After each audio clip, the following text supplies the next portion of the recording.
Thor the Thunder God was riding upon his favourite filly. "I'm Thor," he cried. The horse replied, "You forgot the saddle, silly." Welcome back to Kabiga's Reviews, and this time I'm going to give you my thoughts on Thor. Directed by Sir Kenneth Branagh and starring Chris Hemsworth as Thor, Tom Hiddleston as Loki, Sir Anthony Hopkins as Odin, Idris Elba as Heimdall, Ray Stevenson as Volstagg, Jamie Alexander as Lady Sif, Josh Dallas as Fandral, Natalie Portman as Jane Foster, Kat Dennings as Darcy Lewis, Stellan Skarsgård as Eric Selvig, Jeremy Renner as Clint Barton, and Clark Gregg as Phil Coulson, among others. As the son of Odin, king of the Norse gods, Thor will soon inherit the throne of Asgard from his aging father. However, on the day he is to be crowned, Thor reacts with brutality when the god's enemies, the Frost Giants, enter the palace in violation of their treaty. As punishment, Odin banishes Thor to Earth, and while Loki, Thor's brother, plots mischief in Asgard, Thor, now stripped of his powers, faces his greatest challenge. Alright, so very briefly, a brief overview of the film. We open with Jane, Darcy and Eric in the desert waiting for an aurora, only to find and hit a strange man with their van. Then after the titles, we move to the opulence of Asgard, the realm eternal as Odin puts it in his introduction, and it's the proclamation of a new king of Asgard, Thor. But the occasion is interrupted by an incursion from an old enemy, the Frost Giants.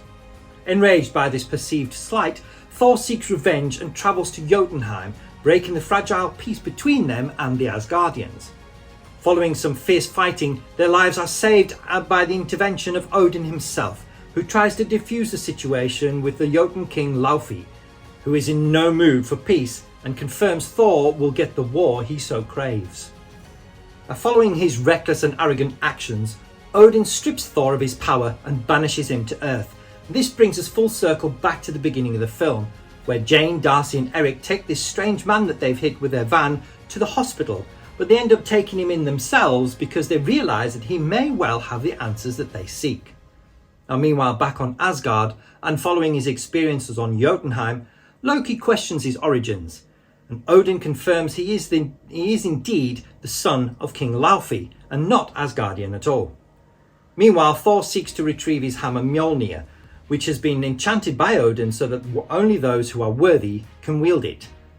Unfortunately, S.H.I.E.L.D. have also found Mjolnir and built a seemingly impregnable anyway, city around it, and also confiscated Jane, Darcy and Eric's research that are linked to the phenomena. Now with Thor banished and Odin incapacitated, Loki assumes the throne of Asgard and becomes king. Thor also fails to regain Mjolnir, learning he is no longer worthy, and this is devastating to him and puts him at the lowest point he has ever experienced. He feels abandoned and he also feels lost and aimless with no direction, doesn't know what to do. And after Loki appears to him, his outlook changes. He faces eternal banishment and, helped by Eric, Jane and Darcy, comes to appreciate life and he discovers love. This all culminates in the Destroyer being sent by Loki to kill Thor. But following his experiences on Earth, Thor is now changed and no longer driven by the vengeance that drove him at the beginning of the film. So he decides to save his friends, new and old, instead of seeking revenge against those he feels have slighted him. He realizes the only way to do that is to sacrifice himself, an act that finally makes him worthy of Mjolnir, thus gaining him his powers back. And Thor, now fully restored, travels back to Asgard to confront his brother, which leads him to make a hard choice. The only way to save the Frost Giants is to lose his love, Jane. Now I'm no expert on Shakespeare, but I'll tell you who is a leading expert on Shakespeare: Kenneth Branagh, the guy who made this film.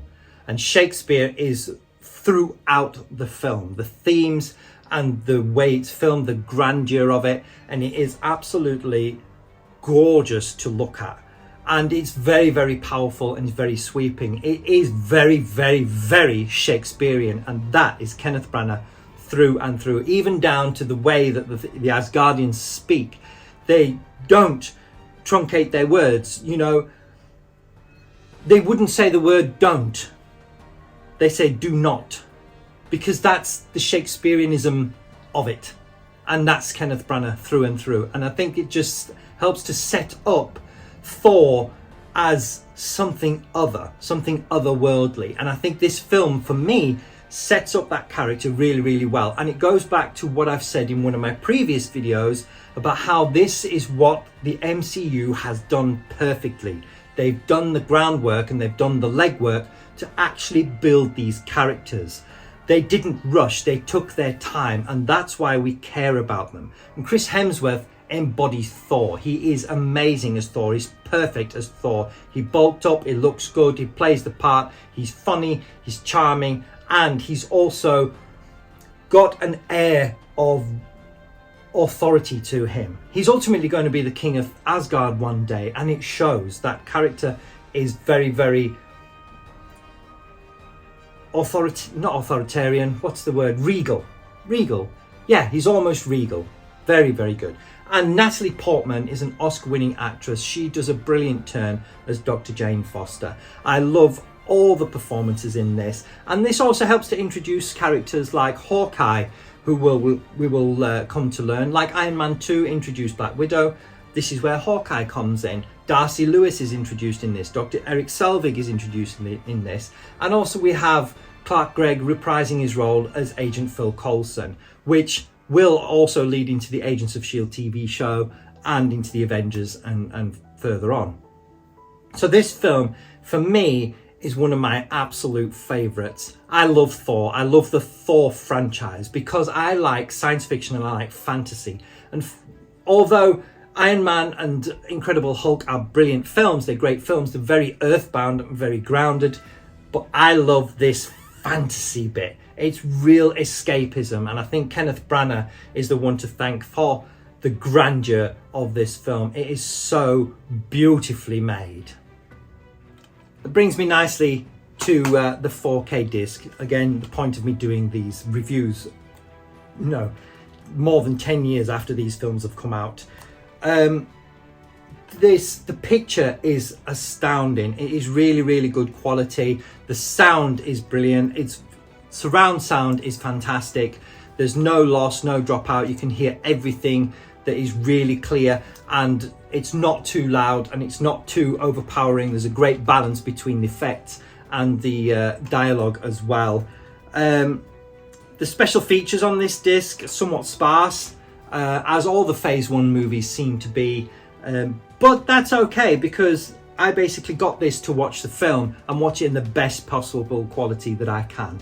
Now, the big difference between physical media that I'm banging on about, and the reason for me doing these, is because when you watch a film and you stream it in 4K, be it on Disney Plus or Amazon Prime or whatever digital platform you have, there is always an element of compression. So you always lose something, okay?